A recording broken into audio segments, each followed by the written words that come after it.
Hey folks, today's video is going to be about the similarities and differences between the clean pull, which is one of the main components of the clean and jerk, and the conventional deadlift, as it is performed by many powerlifters. Before we get into it, let's define each of these lifts shortly.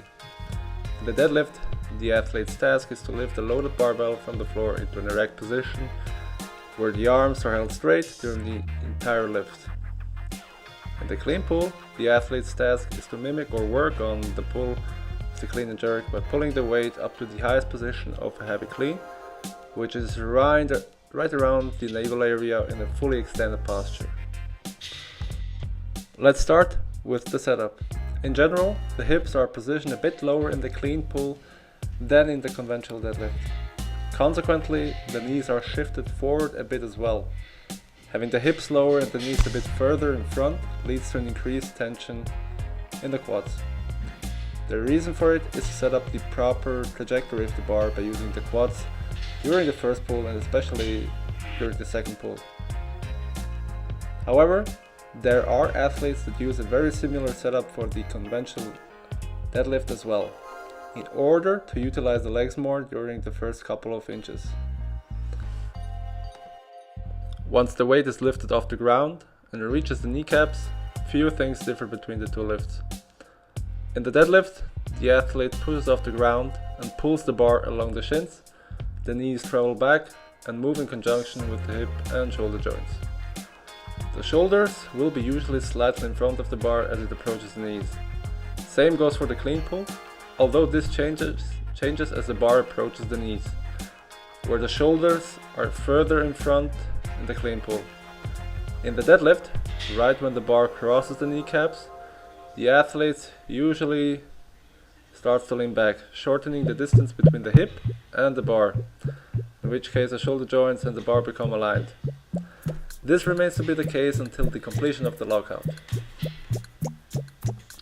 As the athlete first crosses the knees during a clean pull, the shoulders stay in front of the bar and usually do so until the bar is started to be accelerated, which marks the beginning of the second phase of the pull during a clean and is right around 1 to 2 inches above the kneecaps, usually.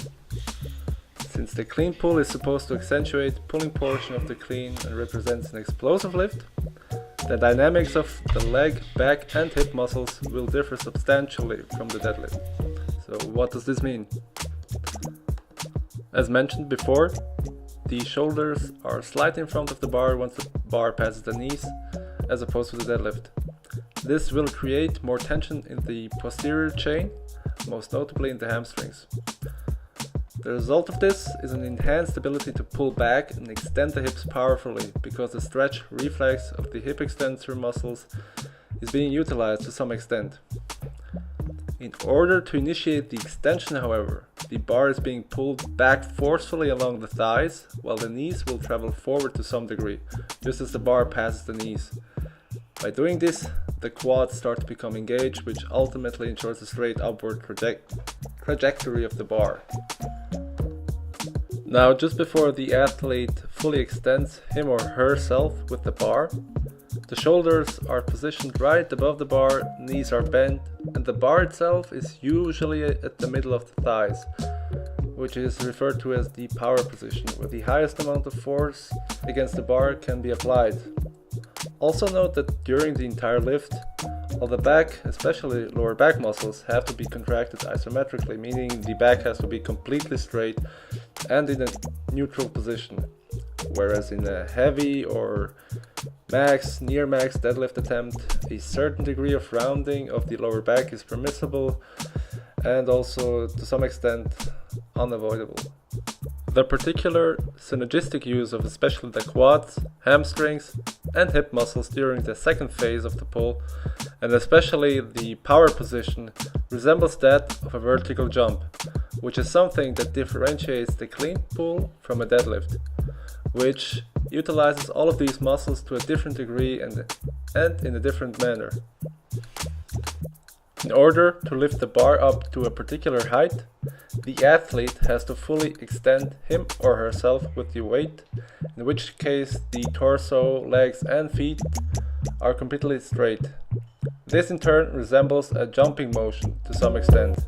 Alright, let's recap some of the key points. Hips are usually lower in the clean pull. The knees and shoulders are both a tiny bit further in front. Right around the kneecaps, the shoulders remain further in front in the clean pull, whereas in the deadlift, the shoulders are shifted back in order to shorten the levers. Above the kneecaps, the bar is accelerated and brought to a power position. The gathered momentum of the acceleration phase in conjunction with the power position itself enables the athlete to propel the weight to a given height. Torso, legs and feet are completely extended at the end of the pull in order to raise the bar to sufficient height and practice a straight pull.